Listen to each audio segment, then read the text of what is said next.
Hello there, my name is Richard. The first time you see my channel, you review cartoon series, anime series, also be computer random. And today is a movie of The Last Kids on Earth by Netflix. Now, this animated movie is sort of surprised because I've never actually heard of The Last Kids on Earth because it's actually based on a sort of book or series of books they made it to adapt it to an animated series.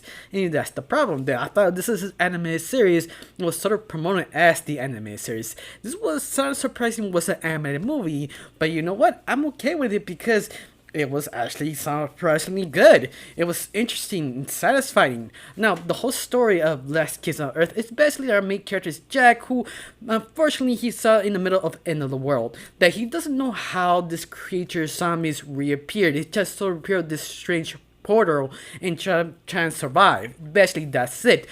Now, during this time, it's basically you see what happens in the 42 days to see what Jack does. In fact, Jack does what any kid does, just kind of escapes and runs. He's trying to figure out what to do. In fact, you find out Jack is basically an orphan. He basically kind of stuck to foster house to foster house. We can never find the right family to click on, especially the family he is stuck to basically left him to die. I mean, quite literally, the kid is so close to in the car, and the family just left him once more. You don't know how was the dynamic of his foster family, but it's really shown that you really didn't care about him. But that's okay because Jack has basically used to this because he never find the perfect family. I think he kind of used to being alone, but he has this sort of resilient, kind of happy-go-lucky, yeah, this is my action story. This is my enthusiasm. But at the same time, that's sort of a lie. You do see a little of the moments of this movie that he's sort of this delusional kid because he kind of needs to be sort of delusional. He needs to sort of motivate himself to be active, to react, to have something to do, not to stay there and die. Wait for him for save him.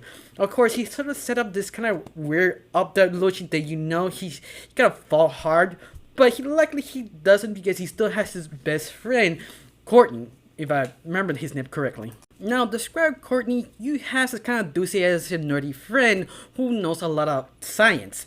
That's all you know about Courtney. Of course, you know a little bit more that he basically was left alone in a house and his family was on vacation without him. I mean, yeah, that's kind of sad, but luckily he doesn't know his family is still alive or dead. He wants to believe his family is still alive. Of course, for a minute while, he stays with Jack to survive this sort of fun little world. Let's face it, how a kid reacts to this situation makes sense. I mean, it's fun. Of course, they do know they're kind of screwed over. Anyway, you have other characters like the third main character, the muscles of the team called Dirk. He's basically the bully of the whole group. In fact, this personally bully of Jack. Now kind of convinced to stay with them and kind of help him. Of course, Dirk doesn't really want to join with them. He prefers be alone. You don't know much about Dirk, but you do know he has something wrong with him. Something that he doesn't want to open up. Usually this means he has sort of family issues or the fact he left alone, but not really that much know about him. The only thing he knows is he's strong, he's brave, he's willing to go with this guys because he has nothing else to do or no one else to talk to. So it kind of makes sense. He's sort of reluctant to join.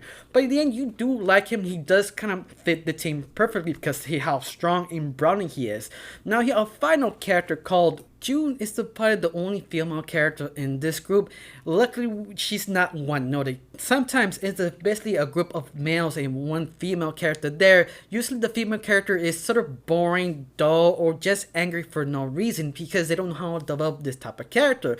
Luckily for us, she is a full, well-developed character. She's one of those characters that she could probably work by herself, alone, and survive. She doesn't need no one help. Two, Jack kind of convinced her to join the group because let's face it, the world is more fun with a group than by yourself. And honestly, that's kind of true. But I like June because she is probably the most active, the one who's everything going down badly. She's the first one to react and save everyone. The most athlete, the one who can move so quickly and go to point A to point B.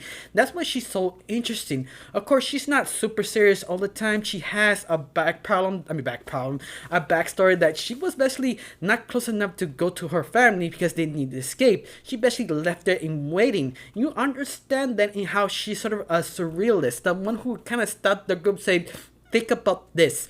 we're in a certain situation that we can't survive. Why do it? Let's come back and regroup. Kind of character, and that is very important for this type of team, because this team are rookies, because they do a lot of mistakes. They don't know sure what they're doing. So in the world, the fact they use a lot of video game references or kind of pop culture references, so sort of kind of help them to understand the situation and sort of give us sort of strategy.